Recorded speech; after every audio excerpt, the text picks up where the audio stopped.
Port Elizabeth, 1995, Chapter 1, pages 75 to 90. The town Anton and Sophie ended up in was not particularly notable. Anton had lived in many towns and cities that were much better in every way he could think of, in every respect that counted really, than the one he and Sophie had chosen as their last place on earth. But that was the point, of course. By mutual agreement, they had managed to avoid the exciting and demanding at this stage in life when naturally it would have been lost to them. One night after supper in his 78th year, while Sophie did the washing up, Anton donned his winter coat and boots and walked the dark tree-lined streets of his neighborhood, listening with an intense calm to the snow crunch under his steps. It had been a damp winter, as it always seemed to be close to the lake, where temperatures were made warmer now and cooler in the summer. Like the falling snow, the air was also thick and heavy tonight, though not, he was thankful, enough to threaten rain. The cold was sufficient to deliver the large, leafy flakes to the ground intact, and the ground was sufficiently cold that the snow fell white on the roads and sidewalks, and slowly overtook and filled the patchy lawns and obscured street curbs and old footprints. The cold air, bracing, helped clear his head. The tree canopies he walked under were barren of leaves, naturally, yet the naked branches still managed to form the vague impression of the cathedral's arches, the length of which ran to the bottom of the spruce street, breaking for traffic and sidewalks at the intersection with Lakeshore Road, and continued down to the water, the direction from which he had just come, where the street and its accompanying archway, full and green in summer, hard and stripped and gray in winter, opened onto dangerous, endless surface of the Great Lake. Anton walked up Spruce Street, fingering through his gloves the 3 packets of brown sugar he'd taken from the kitchen cupboard that afternoon. Before arriving at Lakeshore Road, he turned left on Palmer Avenue at the old Macaw house, whose front porch and cedar hedges still glittered with warm, white Christmas lights. Before him stretched 20 or 30 paces of dark sidewalk, a sign that one of the house's eager shovelers had recently been out, as was usually the case because snow was intently falling, as it had been for most of the day and seemed likely to all the night. Anton did not care for shoveling snow, and even Sophie, who believed God gave us all strength to stay active to the very last breath, said in her characteristic tone, half pleased, half condescending, "Don't borrow trouble," one of her favorite expressions in English. There were certain things she knew absolutely, and this was one of them. She was the type who demanded busy hands from all those who surrounded her, possibly on account of her own condition, or what she had seen and lived through in her day. Yet something like this, a graceless task, said to have stopped the hearts of men even younger than her husband.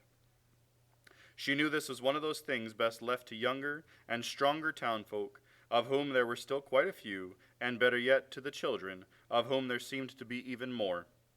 For this reason, they retained the services of any one of half-dozen teenage boys who came knocking on any given snow day, usually underdressed in denim jackets and unlaced boots, shovels casually shouldered, in hopes of earning whatever change lay at the bottom of the clay jar on the key table next to the coat rack. The crunching underfoot ceased as Anton crossed the exposed dark pavement. He pulled the scarf he wore neatly around his neck more tightly. Black wool, a present from his wife from some distant Christmas, he couldn't recall how far back, and felt it catch briefly, weakly, at the slight gray stubble at his chin. His gloves were warm, his boots dry. This was an evening walk he enjoyed, as so often the old enjoy their rituals, as he understood, like the practiced hand he was, that dressing for the weather made the difference between getting home and going home. He was in no rush.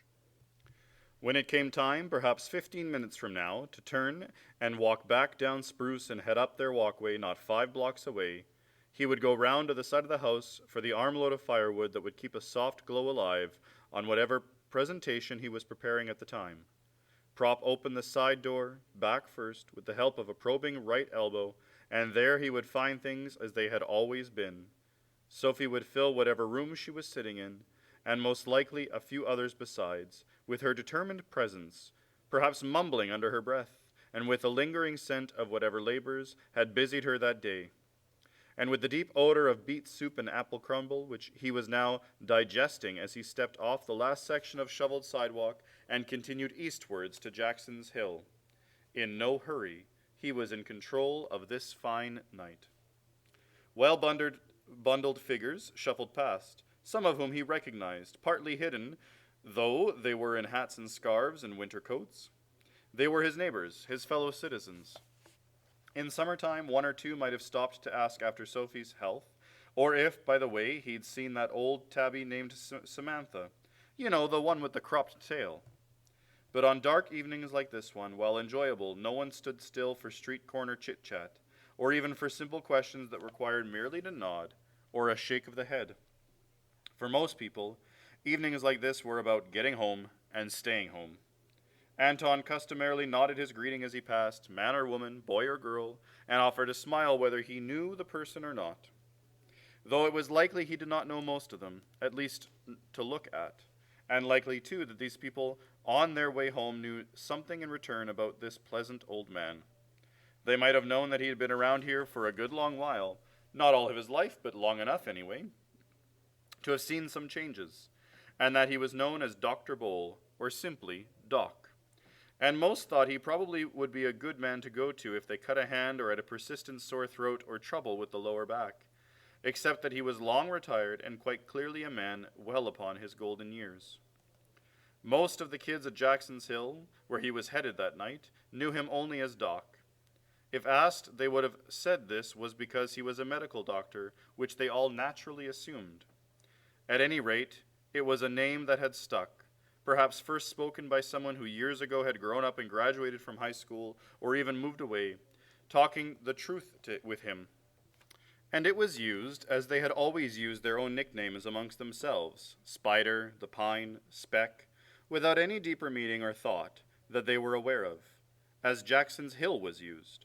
Whoever Jackson was wasn't important, of course, whether he'd been the first owner of the closest house, or the first boy to slide down its steep incline on his backside, or to successfully jump the small gully that cut across at the base, or the bottom of which a stream flowed. No matter, he too was long gone by now. Of more important consideration on this temperature-perfect, dark and snowy early evening were the bumps and moguls, a new and foreign-sounding word for most of them, that poked its slick surface, and the imposing hard-packed snow jump down below. Names weren't worth dwelling on, not when life, urgent and real, wanted to be lived. This was a sentiment with which Anton Bowl would have heartily agreed, for it was the children who brought him out on these cold evenings when staying home and keeping warm would have been much easier. It was their need for speed, as he'd heard a boy say one day while they were soon panting at the top of the hill, preparing for another run. It was the purity of their motives and the pinkness in their cheeks, and the joy and thrill pulsing through their hearts when their sleds and toboggans hit the jump at the bottom and shot into the air and traveled almost magically, almost forever, over the small gray streak of ice and landed clumsily on the other side. It was the simple beauty of this evening pastime he loved the most. He would not think to call it nostalgia, because what he felt was more than the longing to recover what once might have been his and now was lost. It was mostly boys, as was the case most evenings, but a number of girls as well ran and shrieked and zoomed down the slick hill, regardless of their brothers' bullying tactics. The toboggan slope was not like the brightly lit hockey rink on the other side of town, a 10-minute walk over the bridge. Parents did not flock here, coffee cups in hand to watch their children. This was a dark, dangerous playground, unorganized, spontaneous, unburdened by rules. It was a vision of youth Anton treasured, not because it bore some faint resemblance to his own, lost behind decades of clouded memory, but because he might never have known this beautiful and simple chaos had it not been for this place, this time, these children.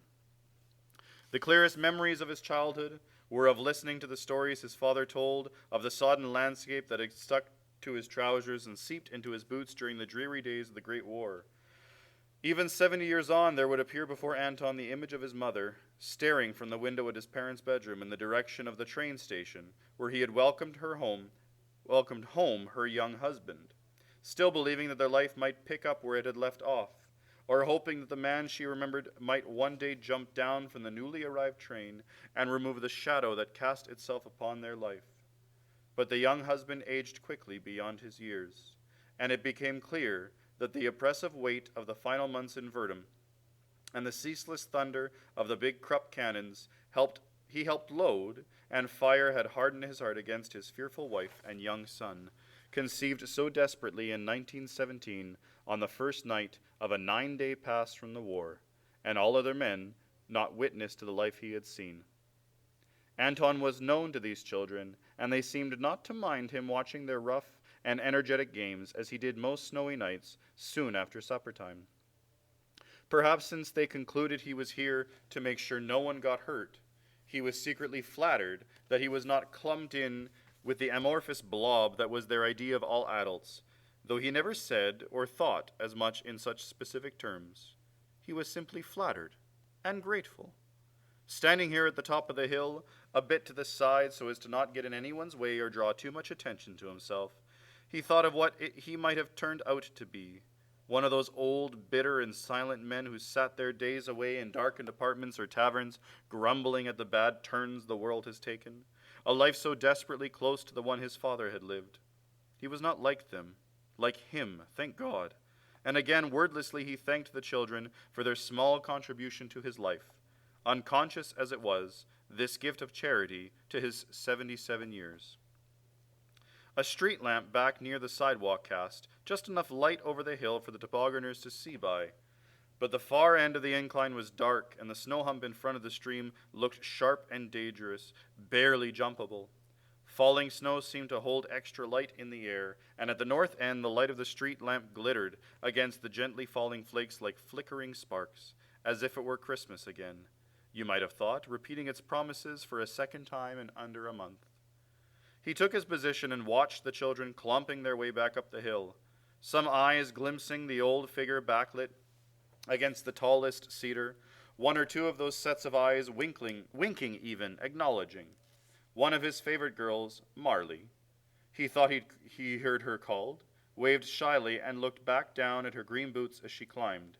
She pulled the small toboggan behind her, its snowbreaker, in profile shaped like the top of a candy cane.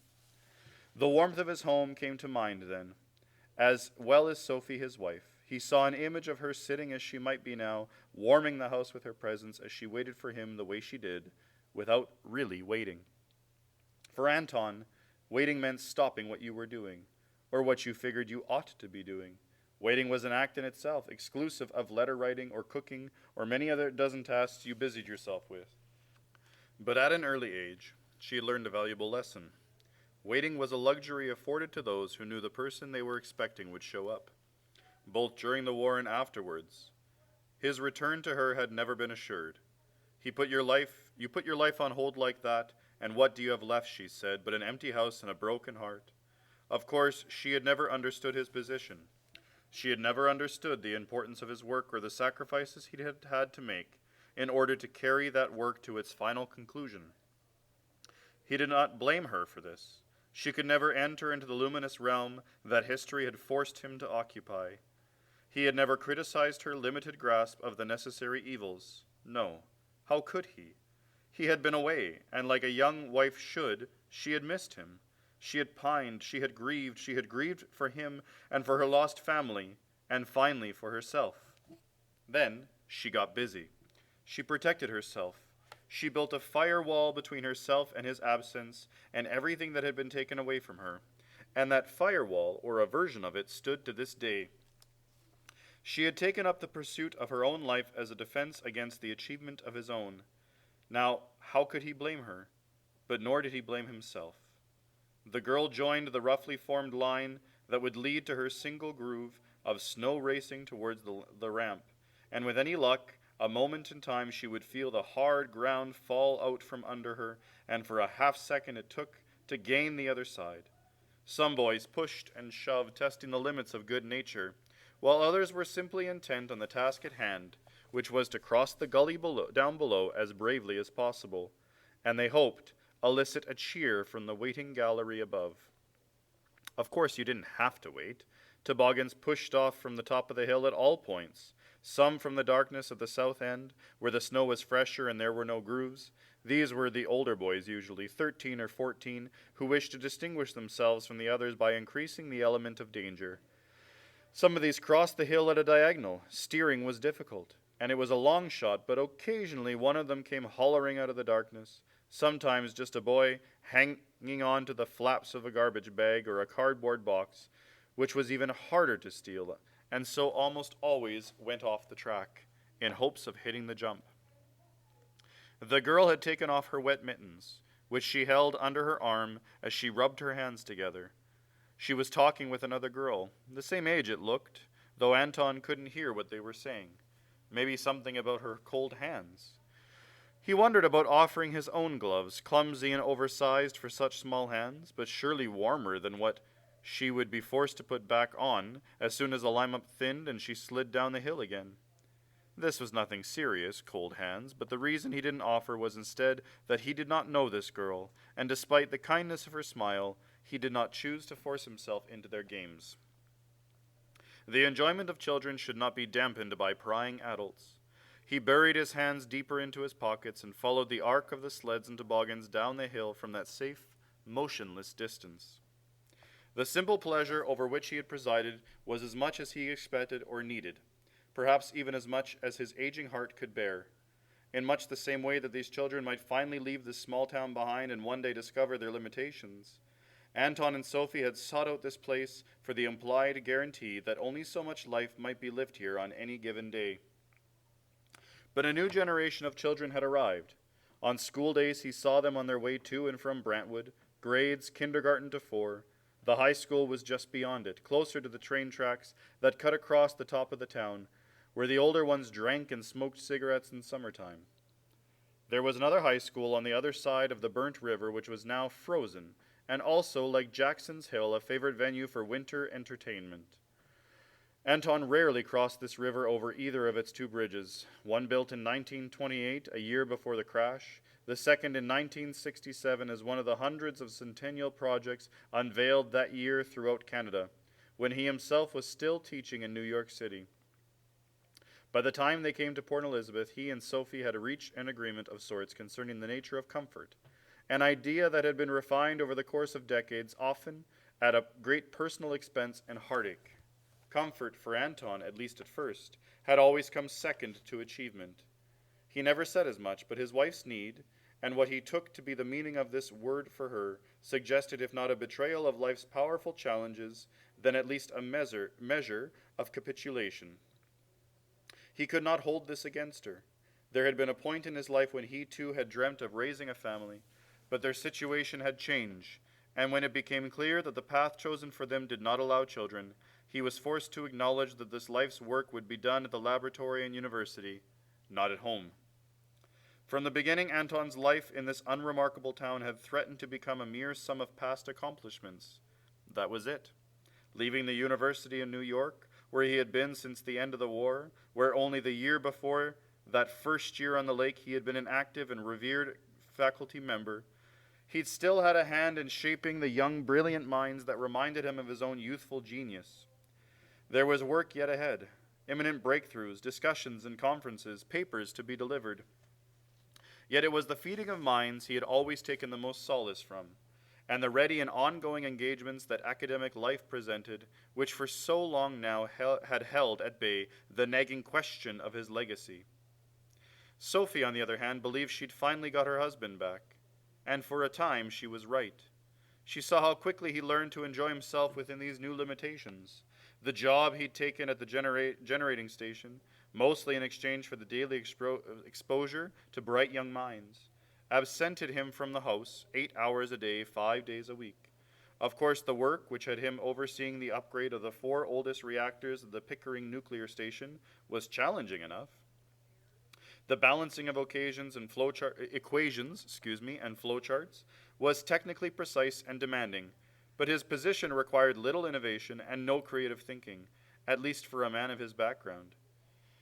In the early days, he still went to New York 2 or 3 times a year and at least once every summer for the anniversary of the bomb, August 6, to speak at rallies and attend conferences. She knew he would never give that up, and she knew enough never to suggest it. Though less interesting, his new work satisfied his need for detail and study and provided him with a schedule, without which he was simply no good. While the administration was boundless, he got through it.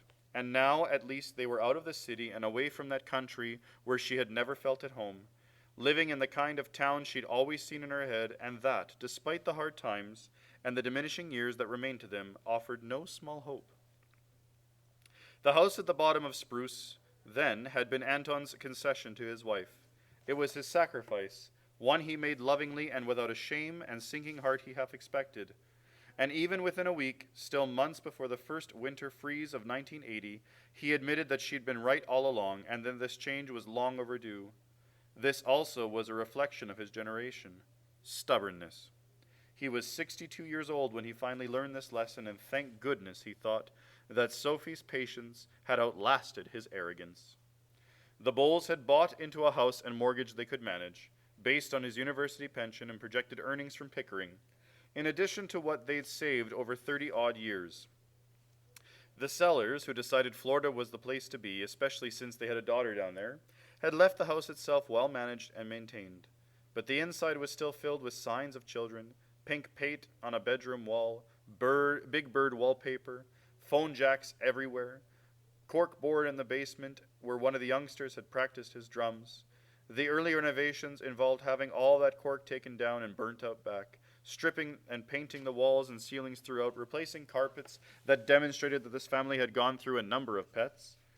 As it was October when they took possession, Sophie was forced to wait out the winter before she could get her hands on the garden, which was a sad and shabby affair, she thought, but whose potential she had noticed immediately and had swung the decision finally to choose this house over the two others, which were both somewhat more affordable, but not on the lake and without much acreage. The property boasted a gentle, barely perceptible lakeward slope where the carpenter who'd built the house in 1889, Samuel Richmond, a plaque by the front door announced, had most likely lounged during warm, long-gone summer evenings. Perhaps it was he who also had the good sense to create and nurture its surrounding garden, before it slipped away through neglect or a series of weak imaginations. 3 principal windows on the main floor enjoyed a southern view of the lake, one above the kitchen sink and the other 2 in the living room and sunroom, as did a 4th, smaller one in what later became Anton's study. The master bedroom, too, on the second floor, looked out over the lake. It was a house whose inner and outer workings seemed all focused, as they rightly should be, in that direction, for that purpose. Out there, the world seemed to come to a beautiful and silent end, Anton often said. As far as the eye could see, there was nothing except water and more water, on the sharp edge of horizon, like a blue wall rising heavenwards. A slight westerly turn of the head as you washed dishes after a meal, or as you looped a tie around your neck at the foot of the bed, and you saw from one of those windows the narrow end of the great body beginning its widening surge eastwards, and perhaps, small upon the horizon, you observed a speck of color that was a sailboat, or an iceberg of gray steel that was one of the lake's boats that crossed every day, laden and low in the water, from one end to the other, barely mutely within its hold ore or grain or car parts destined for away. After they finished the preliminary work, they began to think in earnest about which finishing touches were needed, a process Sophie enjoyed and Anton merely tolerated. There was only one sort of detail he was adept at, and this was not it. Over breakfast, she told him her ideas, which he invariably agreed to, and then she saw to their execution. Light work, like the sanding of a particular weary-looking section of banister, she would do herself. The bigger jobs were left to a father-son carpentry team that had come highly recommended. Mr. Schmidt and his son Danny, who helped on weekends and after school. That first winter they worked on the transformation of a house, always under Sophie's watchful eye and exacting guidance, into what she had imagined it should always have been. Samuel Richmond would be pleased, she told Danny and his father on the last day on the job. The man who built the house, he'd be happy to see this place rejuvenated. The boy blinked shyly and dug his calloused fingers into his back pockets. The father accepted the compliment with a smile. You know, Sophie said, turning to the boy, you're part of its history from this day forward. She poured Mr. Schmidt a glass of rye and watched him sip cautiously, then placed the unfinished drink on the new countertop. When the smell of new lumber and paint and plaster dust cleared away, along with the rare trace of rye that last afternoon, drifting out open windows into the kitchen and adjacent sunroom, the distinct flavor of spring breezed through the town's imagination and bore itself out in the citizens' manner of dress and lightness of spirit. Rubber boots and rain gear replaced winter coats and scarves. It was time Sophie turned to her main purpose in pushing for this house. She did not consult her husband on the direction she'd seen for the garden, which again was fine as far as he was concerned. All he requested was a small square, preferably in full sun, where he could grow his tomatoes and peppers. She commenced work the afternoon the Schmidts finished up and proceeded to occupy herself with the slow, steady, concentrated vision that sustained her through the end of that first summer.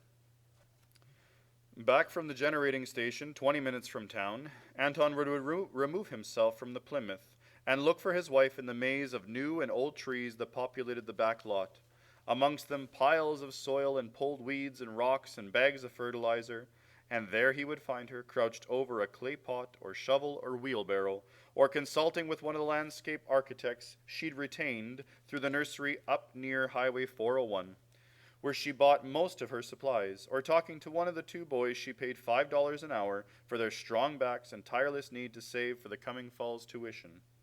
She would drop her gloves and kiss her husband's right cheek, sometimes leaving a dirty smear on his cleanly shaven face, and lead him around the maze of her labors to show him what she'd accomplished that day.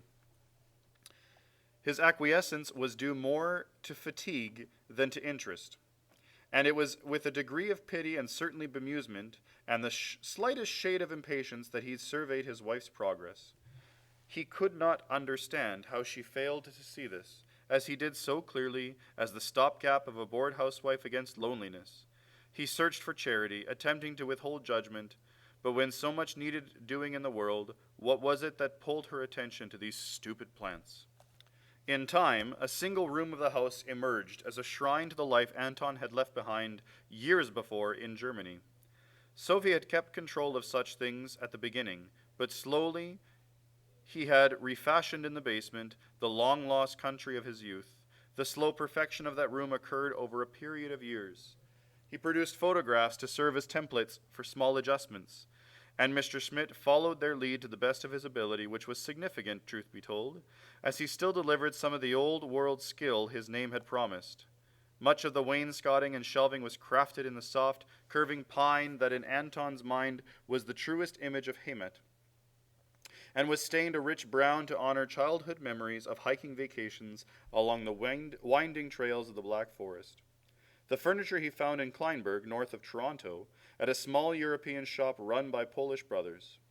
The walls were done in broad strokes of white stucco, which revealed, if only to him, small random portraits that seemed to appear and disappear mysteriously from one day to the next. Plaques and mugs and photographs and other odds and ends completed the decoration of what had once been the rec room. And some of these items, in the gradual shifting and organizing that occurs in a home, eventually made their way upstairs to the main floor in the study, where he did his reading, and finally to the guest room on the second floor, where they sat or hung unseen and forgotten. As winters and summers receded into past, it became easier for the Bulls to accept certain facts that once had challenged their notions of marriage.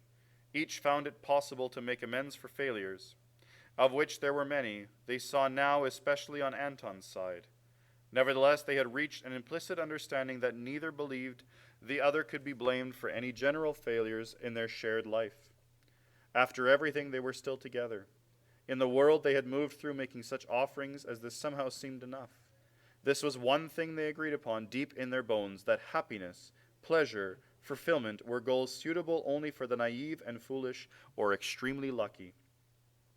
They were none of these. True, one memory always threatened to resurface, the dull presence somewhere at the back of his mind.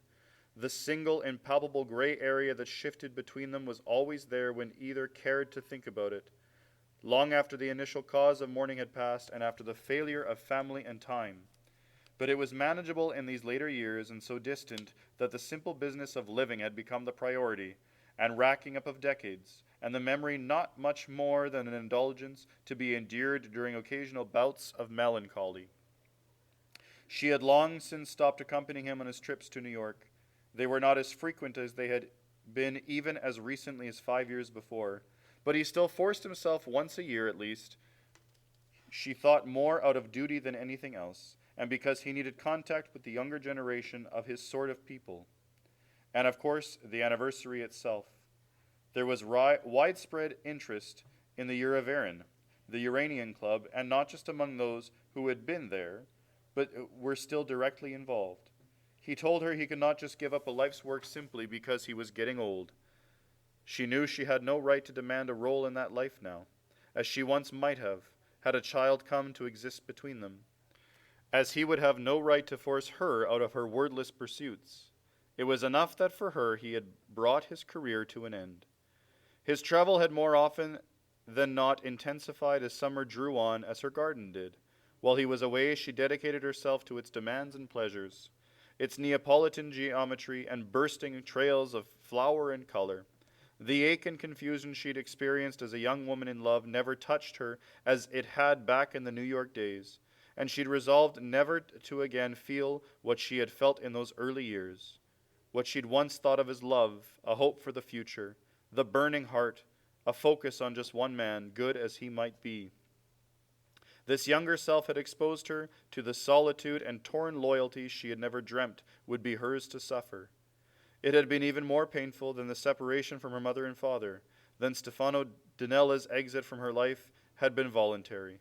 He had gone back. She had stayed. Her parents' vanishing had been a staggering act of black magic, and one she thought entirely beyond her control, but the loss of her family lived within her still, as did the loss of her only chance at happiness, and it terrified her to think that she was expected to endure a similar separation from the only person she had left. She knew well the limitations of any relationship. The trick, she discovered, was working around them and somehow discovering how to fill the holes. She was equipped for solitude, having prepared for it some 40 years. All women did. So when the time came for her husband to leave her again, and again, and again, for a week or two, he left knowing that her life would not be put on hold while he tended to his own.